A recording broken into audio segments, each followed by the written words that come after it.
जय हिंद बच्चों, स्वागत है आपका हमारे YouTube चैनल में। आज हम दो चर वाले रैखिक समीकरण युग्म में एक विधि आती है बीजगणितीय विधि, जिसको हम विलोपन विधि कहते हैं। ठीक है, तो थोड़ा सा हम विलोपन विधि के बारे में चर्चा करेंगे और इसके बाद कुछ उदाहरणों के माध्यम से इसको समझेंगे। देखिए, विलोपन विधि को ही हम कहते हैं एलिमिनेशन। ठीक है, एलिमिनेशन मेथड भी इसको कहते हैं। इसकी स्पेलिंग हो जाती है, स्पेलिंग हम लिख दे रहे हैं ELIMINATION। इसी को विलोपन को ही हम बोलते हैं एलिमिनेशन। विधि का तो मतलब आप जानते ही होंगे, विधि को हम कहते हैं मेथड, METHOD। ठीक है, तो विलोपन विधि को ही हम कहते हैं एलिमिनेशन मेथड। आइए थोड़ा समझ लेते हैं कि ये विलोपन विधि होती क्या है। वास्तव में देखिए, जो हमारी विलोपन विधि है, विलोपन विधि को ही हम क्या कहते हैं, एलिमिनेशन मेथड कहते हैं।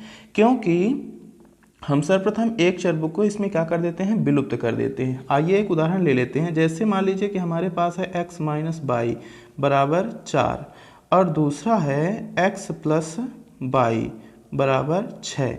यहाँ पास हमारे क्या हो गए, ये दो ठो हो गए समीकरण। ठीक है, अब इन दोनों समीकरणों को हम एक साथ क्या कहेंगे, समीकरण युग्म। तो दो चरी रैखिक समीकरण युग्मों को हल करने के लिए या हल करने के बाद हम देखते हैं कि इसमें दो मान प्राप्त होते हैं। इससे पहले हमने विलोपन विधि के बारे में पढ़ा है। ठीक है, तो इसमें देखा कि एक मान तो हमें x का मिल जाता है और दूसरा मान y का मिल जाता है। कहने का तात्पर्य ये हुआ कि जब हम इन समीकरणों को हल करते हैं तो हमको दो मूल प्राप्त होते हैं।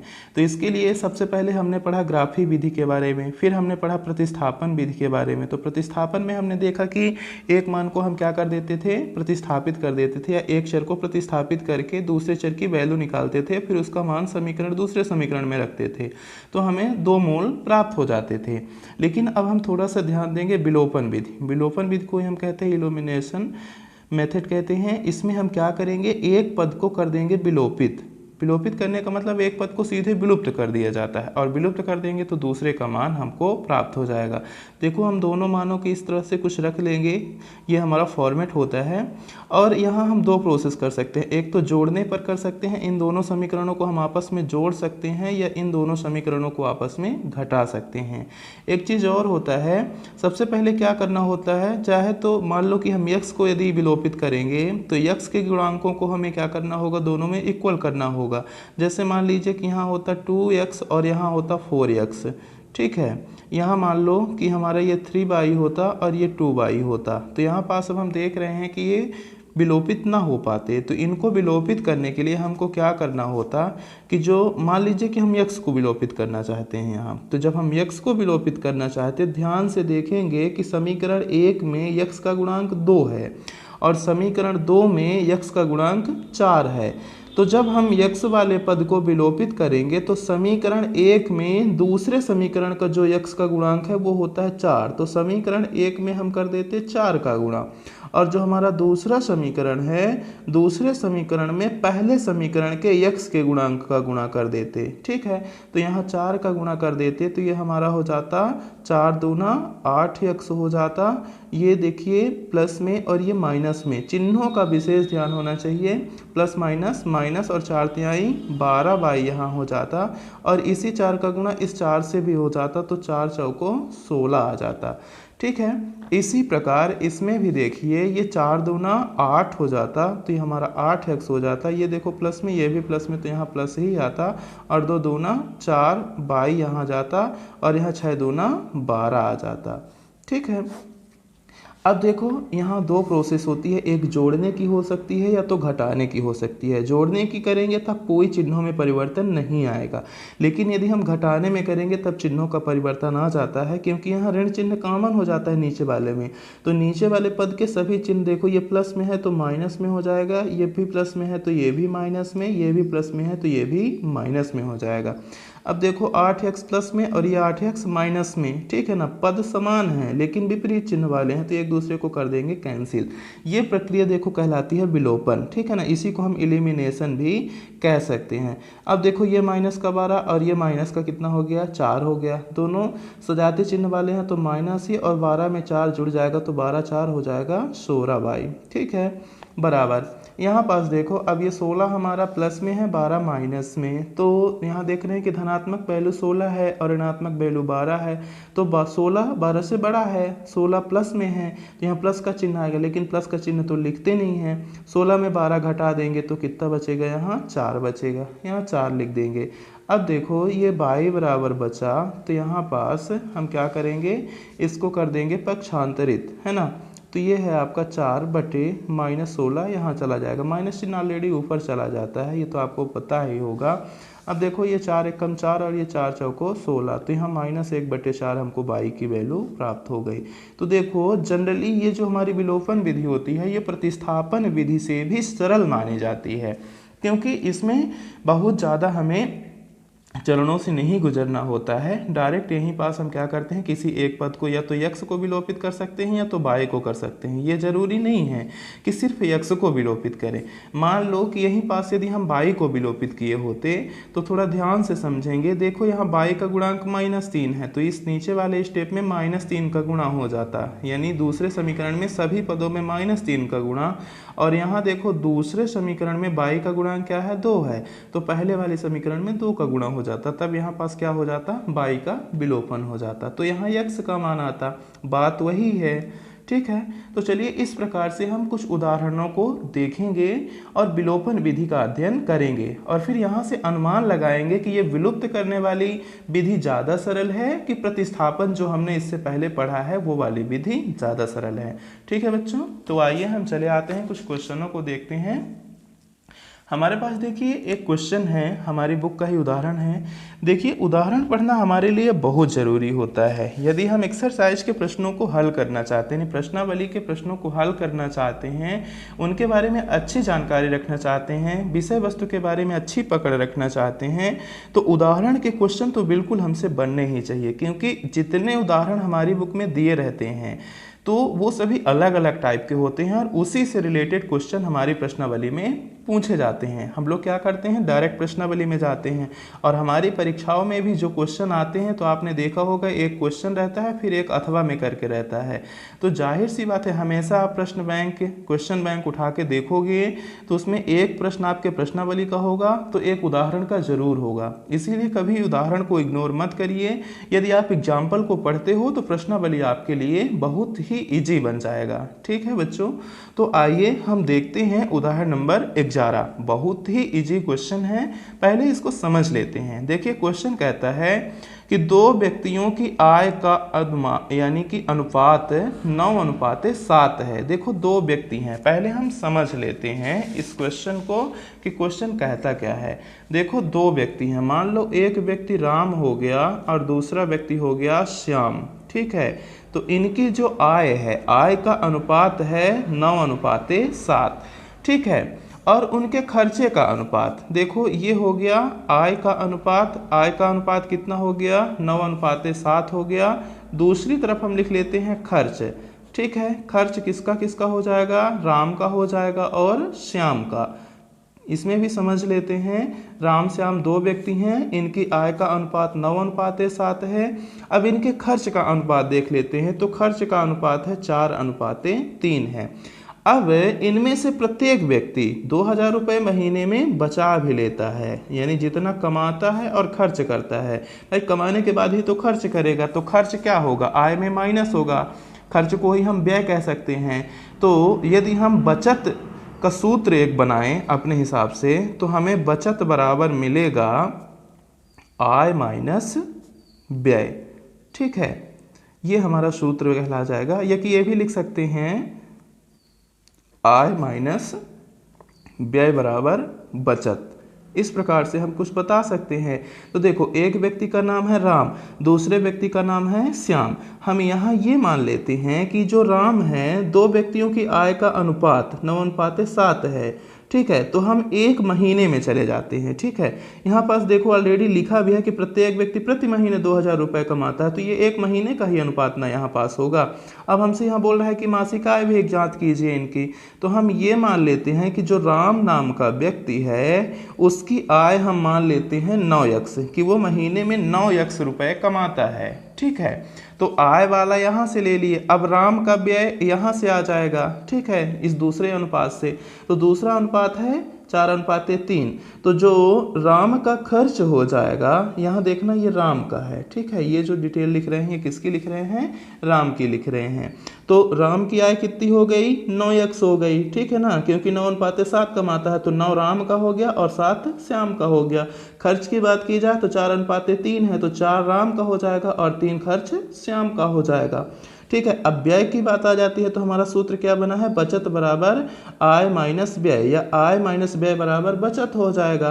तो माइनस व्यय जो है, हम व्यय को बाई से व्यक्त कर लेते हैं। आय को हमने क्या माना, x माना, और बाई को क्या माना, बाई माना, ठीक है ना। आय हमारी x और खर्च या व्यय क्या हो गया, बाई हो गया। तो देखो राम का जो व्यय हो जाएगा वो क्या हो जाएगा, 4 बाई हो जाएगा। अब बताओ ये कितना बचा ले रहा है, 2000 बचा ले रहा है। यानी हमने इसको मान लिया कि जो राम नाम का व्यक्ति है वो 9x रुपये कमाता है, 4 बाई रुपये खर्च करता है और 2000 रुपये बचा लेता है। इस प्रकार से हो गया हमारा समीकरण नंबर 1। इसी प्रकार जो हमारा श्याम नाम का व्यक्ति है, तो श्याम जो है, श्याम कितना कमा रहा है, 7 कमा रहा है। तो आय में हमने x का गुणा किया है, तो आय को मान लेते हैं 7x रुपये श्याम ने कमाया। खर्च कितना किया, 3, यानी 4:3 में, तो 3 वाला हिस्सा श्याम का आया। तो हम मान लेते हैं कि इसने 3 बाई क्या कर दिया, खर्च कर दिया, तो माइनस का हो जाएगा 3 बाई। अब 3 बाई बराबर इसने भी कितनी बचत करी, 2000 रुपये इसने भी बचाया। देखो ये हो गया हमारा समीकरण 2। अब देखो जो हमारा यहाँ पास तर्क था, तर्क को हमने समीकरण में कन्वर्ट कर दिया। अब इस समीकरण को यहाँ पास देखो, 9x माइनस 4 बाई बराबर 2000 और 7x माइनस 3 बाई बराबर 2000, ये दो चरी रैखिक समीकरण युग्म बनाते हैं। तो दो चरी रैखिक समीकरण युग्म को हम किसकी सहायता से हल कर सकते हैं, बीजगणितीय विधि। तो बीजगणितीय विधि विलोपन भी होती है, प्रतिस्थापन भी होती है, वज्र गुणन भी होती है, लेकिन ये जो क्वेश्चन कह रहा है इसको किस विधि से हल करना है, इसको हल करना है विलोपन विधि से। तो आइए बच्चों, इस प्रकार से हम इसको समझ लिए हैं। अब इसको हल करते हैं। तो सबसे पहले हम यहाँ लिख लेंगे, जो कंडीशंस यहाँ दी गई हैं उन्हीं कंडीशनों के हिसाब से हम लिख लेते हैं कि माना पहले व्यक्ति की आय, तो यहाँ हमने लिख लिया कि माना पहले व्यक्ति की आय, जैसे अभी हमने समझा उदाहरण को रफ पेपर में, उसी प्रकार से हमें फेयर भी करना है। तो पहले व्यक्ति की आय को हमने ले लिया 9x, व दूसरे व्यक्ति को आय को ले लिया, या दूसरे व्यक्ति की आय को ले लिया 7x रुपये ले लिया है। अब व्यय की बात आ जाती है, तो पहले व्यक्ति का व्यय देखो यहाँ 4:3 है ना, तो 4:3 है, तो पहले व्यक्ति का जो व्यय हो गया वो 4 बाई हो गया। कहने का तात्पर्य है कि हमने आय को x से व्यक्त किया है और व्यय को बाई से व्यक्त किया है, ठीक है ना। ये कि हम यहाँ एक लाइन लिखना भी हो तो लिख भी सकते हैं कि माना आय अनुपाते व्यय बराबर x अनुपाते बाई, ऐसा भी हम यहाँ लिख सकते हैं, ठीक है ना। क्या लिख सकते हैं, आय अनुपाते व्यय बराबर क्या हो जाएगा, x अनुपाते बाई। हम ऐसा भी बता सकते हैं कि आय और व्यय को हमने x अनुपाते बाई के अनुपात में लिया है, यानी आय को x दर्शाया है और व्यय को बाई दर्शाया है। तो देखो इसी प्रकार से हमने यहाँ कर दिया, आय को x में दर्शा दिया, दोनों को अलग अलग, और दोनों व्यक्तियों के व्यय को किससे दर्शा दिया, बाई से दर्शा दिया। अब इसका बनाना है हमको समीकरण। तो समीकरण बनाने के लिए हम कर देंगे यहाँ प्रश्नानुसार। तो प्रश्नानुसार हम देख लेते हैं कि क्या क्या होगा। तो प्रश्नानुसार देखो हम सूत्र भी लिख देते हैं। सूत्र हम क्या बना सकते हैं, आय माइनस व्यय बराबर क्या हो जाएगा, बचत, ठीक है।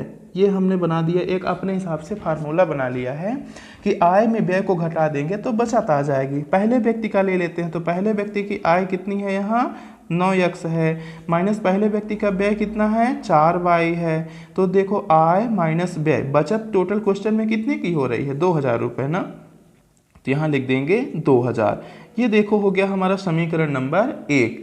इसी प्रकार से दूसरे व्यक्ति के लिए, तो देखो दूसरे व्यक्ति की आय कितनी है, 7x है, तो दूसरे व्यक्ति की आय 7x माइनस दूसरे व्यक्ति का व्यय कितना है, 3 बाई, तो 7x माइनस 3 बाई बराबर इसने भी कितना बचाया है, 2000 बचाया है। देखो ये हो गया हमारा समीकरण 2। अब हम इसमें ले लेते हैं, चलो यक्स को कर देते हैं विलोपित। तो बच्चों ध्यान से थोड़ा समझना, जब यक्स को विलोपित करेंगे तो देखो समीकरण 1 में यक्स का गुणांक 9 है और समीकरण 2 में यक्स का गुणांक कितना है, 7 है। तो समीकरण 1 में गुणा होगा दूसरे यक्स के गुणांक का, तो दूसरे यक्स का गुणांक 7 है, समीकरण 1 में 7 का गुणा हो जाएगा और समीकरण 2 में 9 का गुणा हो जाएगा। तो चलिए कर देते हैं इसको, यहाँ एक लाइन लिख देंगे, सिर्फ इतना लिख देना है, यक्स को विलोपित करने पर। तो यहाँ पास हमने लिख दिया यक्स को विलोपित करने पर। तो चलिए समीकरण 1 में कर देते हैं 7 का गुणा। तो देखो ये कुछ इस प्रकार हो जाएगा, 7 इंटू समीकरण पहला लिख देंगे, ये हो जाएगा 9x माइनस 4y बराबर 2000, ठीक है। और समीकरण जो हमारा दूसरा है उसमें काहे का गुणा हो जाएगा, 9 का गुणा हो जाएगा। तो 9 गुणे 7x माइनस 3y बराबर 2000। चलिए इनका गुणा करके नीचे हम नए समीकरण 3 और 4 बना लेंगे।